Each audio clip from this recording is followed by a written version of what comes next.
Hi everyone and welcome along. Today we are doing a really fun tutorial that's going to add a little bit of extra buzz to your flower paintings. I'm going to teach you how to paint bees and then how to add them to your pre-existing flower paintings, because I remember doing this a few years ago. I had a flower painting, I thought I might just add a bee or a little bug, and my goodness, it brought it to life. So because the bees are buzzing outside, it felt the perfect time to give them a go. So we're going to have a go at doing this, so maybe seek out some flower paintings you've already got, or you can always find lots of lovely flower tutorials on the channel and of course in all my books. This actually comes from my orange book, A Year of Watercolour.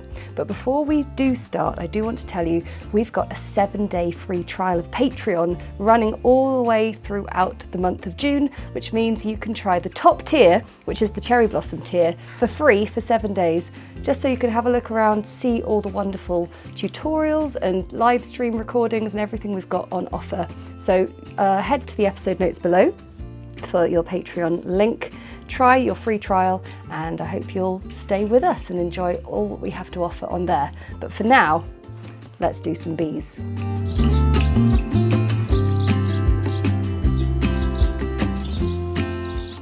To paint these honeybees, you will need cold pressed paper. I've got a piece of scrap paper around A6 size, which is about 11 by 15 centimetres, and I've also got a painting that I've done of some flowers previously that I've added the bees to for today's exercise. You can find all sorts of flower painting tutorials on the channel to find one if you don't already have one ready to go. An HB pencil.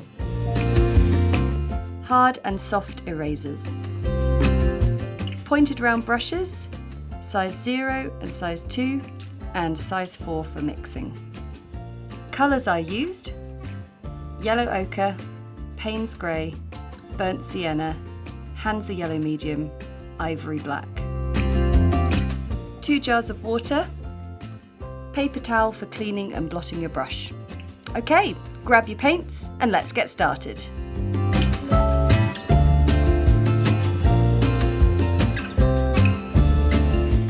We're going to have a little practice first of our bees, and so with a pencil I'm going to draw a rough structure of the body shape. So we're going to do one straight on and one kind of curling over, a bit like on our example just here. So we have a little sort of rough kind of circle for the thorax, and then on top a little lump for the head, and underneath a sort of cone shape, a very soft kind of upside down teardrop shape for the abdomen. And then wings come out sort of just across the thorax there, and they come out in sort of two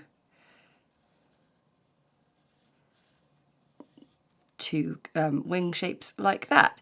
And that is pretty much the basic structure of a bee. What I find can be quite helpful is starting off with a vertical line, which sort of gives you almost like a sort of skewer to place all these different shapes on. And that becomes very, very useful when you are doing one on the side like that. So you could start with thorax, head comes right over, and abdomen.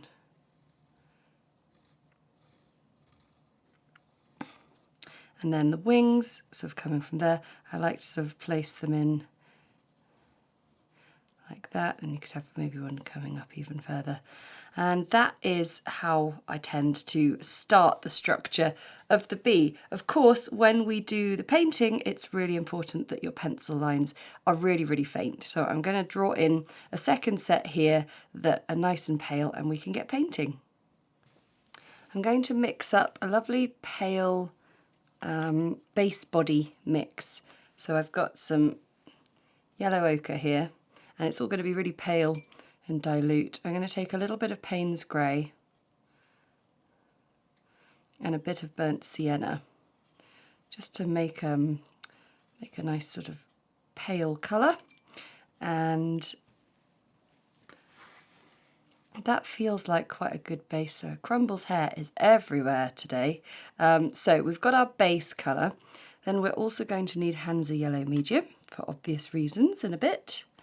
I would also like some yellow ochre just on its own ready as well. And later on we will be dealing with the stripes and the wings, but let's begin with this. So I'm going to take this pale, it's like a pale cool brown I suppose, and I'm going to paint in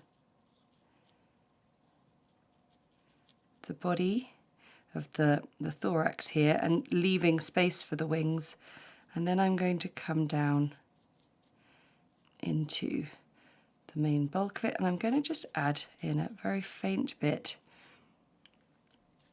of Hansa Yellow Medium. I want to get some warmth in there, but this is not sort of super duper bright yellow bee just yet. And here we go, same one here. You can see the pencil shapes and missing out the wings there, and then getting some yellow, just blending in.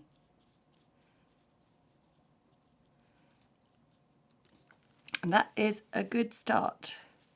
Now I'm going to take some more Payne's Grey and just mix it into a little bit of this body colour to get more of a grey. Again, very, very dilute, almost clear water. And I'm going to use that for my wings. And it's important to notice, let's get a bit more Payne's Grey there. It's important to notice that when I paint it in, I'm painting it in still in sort of streaks of colour. I'm not fully colouring it in.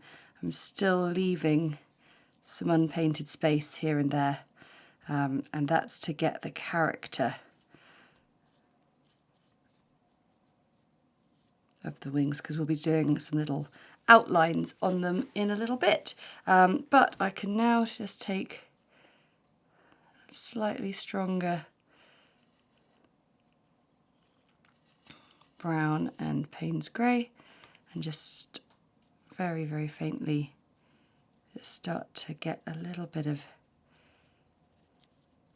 colour just in the thorax there, and also a little bit sort of coming from underneath, a little bit sort of in the shape. And we're going to take some stronger yellow and place it some slightly sort of fuzzy stripes to just enhance that bit. And you can see they're a bit wonky, they're a bit wobbly, that's all good. And a little bit of yellow ochre just in the middle there. And again, we let it dry. I now need a little bit of black. I've got ivory black here. It's not too concentrate or strong just yet. I don't want too much on the brush. And I'm just going to scribble in the head there. Now, the sort of side-on bee, we're going to see a little bit more of the black because we're going to place in some little legs, just like that. Just some little dashes down the side. And then I'm going to use what is left on the brush to do a scribbly little bit of outline. But I really don't want to do too much, like that's absolutely plenty. And then it's time to add in our stripes. And again, we still don't want the colour to be really, really bold and strong, because the black on a bee almost feels like a sort of more of a sort of warm brown, essentially. And you can see I'm placing it in with dashes and just keeping that nice sort of slightly gentle feel on the bee. And then I quite like to just use a bit of this sort of black as almost like a bit of shadow coming up and giving the body a little bit of texture and shadow there.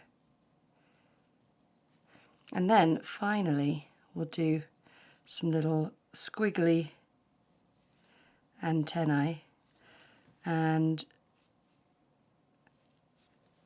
I think it's very important to really try and keep those as light and scribbly as possible. Now you can see with these bees here, I went even simpler. I didn't even add any lines onto the wings, so they add so much character just by being there.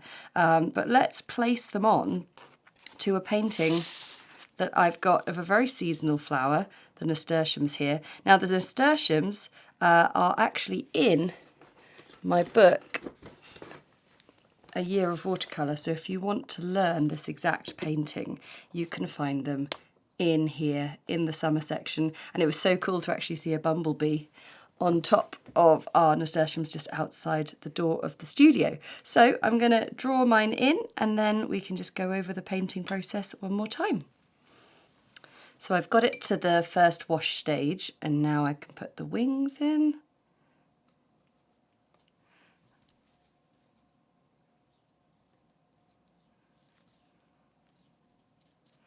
I just think it gives your paintings so much more character to have these bees flying around in them, because I mean, when I step out in the garden and I see bees on the flowers, it makes me so happy. And it's sort of, I love flowers anyway, but it's just really exciting to see them in there. So it feels like a really nice fit. So we'll get some stripes.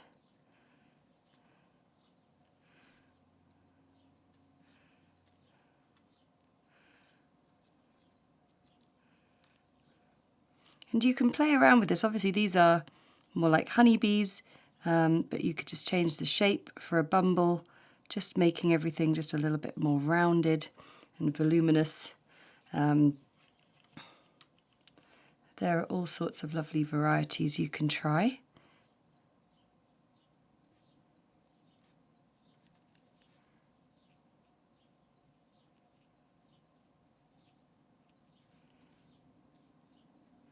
Don't forget those legs. And then on our little one here. So we might as well give them the antennae.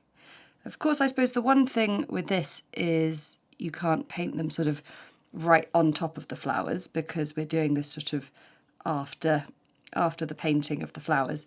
But it's still a really wonderful way to help sort of create your composition. Maybe your composition needs a bit of balance, a bit of extra sort of shape to it. Maybe you sort of painted your flowers in a bit sort of off center, and we just need a little bit of help.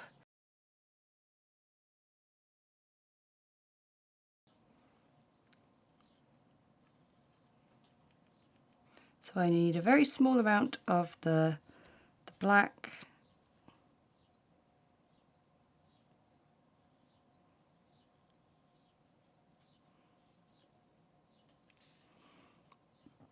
For the wings, and then still not much for the stripes. And what is quite nice is what we've got on the yellow sort of sections is a sort of already a mixture of sort of light yellows and ochre yellows, and when the black comes on it sort of covers over little bits, but you feel like you've got a really nice quite sort of interesting set of shadings on the bee. It's not just black and yellow.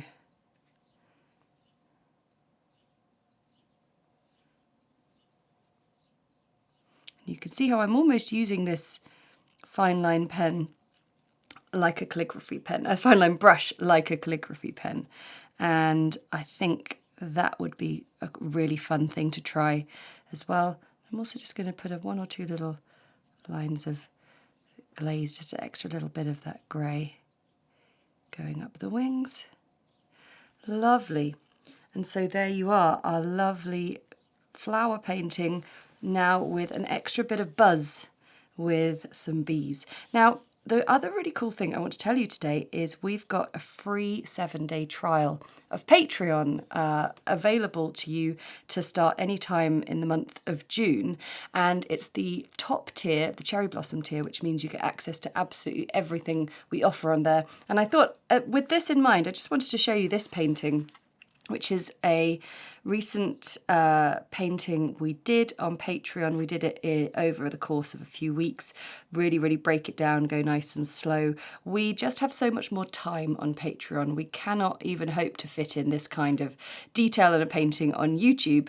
But as I said, we've got 7 days free and you can come in, have an explore. The great thing about Patreon is you can join at any time, but you get access to absolutely everything we've ever done from the start for your tier. So have a little look in the episode notes below to get your 7-day free trial and see what you think. And it would be just amazing if you would join us. But for now, I will say thank you very much and head out into the garden and see if you can find any of these little chaps buzzing around your flowers. Okay, thanks. Don't forget to like, comment and subscribe, and I'll see you again soon. Bye.